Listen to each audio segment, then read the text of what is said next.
നമസ്കാരം സുഹൃത്തുക്കളെ. നമ്മളിന്ന് നമ്മുടെ ഇന്നത്തെ വർക്ക് അട്ടപ്പാടിക്കടുത്ത് കാഞ്ഞിരം പുഴ എന്ന് പറഞ്ഞ സ്ഥലമുണ്ട്, കാഞ്ഞിരപ്പുഴ. അവിടെയാണ് വർക്ക്. ഇവിടെ ഒരു ഈപ്പ സാറിൻ്റെ വീട്ടിലാണ്.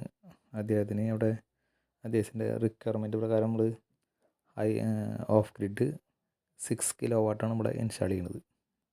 ഫ്യൂസിൻ്റെ 6 kW ഇൻവെർട്ടർ, 72 വോൾട്ട്, പിന്നെ C10 165 ബാറ്ററി 6 അൾട്രാ ബാറ്ററിയാണ്. 5 ഇയർ റീപ്ലേസ്മെൻറ്റും 2 ഇയർ പ്രോഡക്റ്റും, മൊത്തം 7 ഇയർ വാറണ്ടി ഉണ്ടായിന്. പിന്നെ പാനൽ വന്നിട്ട് വാരിയുടെ ടോപ്പ് കോൺ പാനലാണ്. 3 kW പാനൽ വെച്ചിട്ടുണ്ട്. പിന്നെ MPPT അതിൽ ചെയ്തിട്ടുള്ളത് 50 ആംപിയർ സ്മാർട്ട് MPPT ആണ്.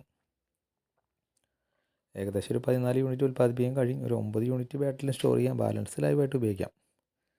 പിന്നെ ഇതിൻ്റെ പ്രവർത്തന രീതി എങ്ങനെയാണെന്ന് വെച്ചെങ്കിൽ, നമ്മൾ രാവിലെ KCB ലൈൻ കട്ടായിട്ട് മറ്റേ സോളാറിലേക്ക് ചേഞ്ച് ആവും ഓട്ടോമാറ്റിക്കായിട്ട്.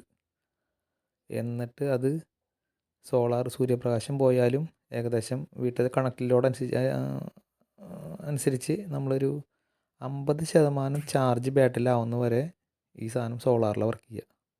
ചിലപ്പോൾ ഓൾമോസ്റ്റ് ഫുൾ ഡേ കിട്ടും. ഇതിപ്പോൾ അവിടെ പകൽ സമയത്ത് യൂസേജ് എത്ര വരിക അനുസരിച്ചിരിക്കും ബാക്കിയുള്ള കാര്യങ്ങൾ.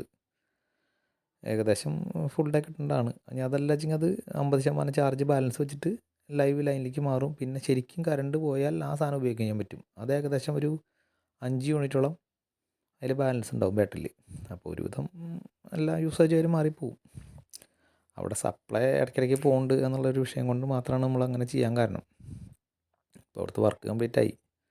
അത് ചെയ്ത അന്ന് എന്താ പറയുക, വൈകുന്നേരം ഇരുട്ടായി പോണ്ടേ നമുക്ക് അവസാനിപ്പിക്കാൻ പറ്റിയില്ല. അപ്പം വന്നിട്ടാണ് ചാർജിങ്ങൊക്കെ കാലിബ്രേറ്റ് ചെയ്തത്.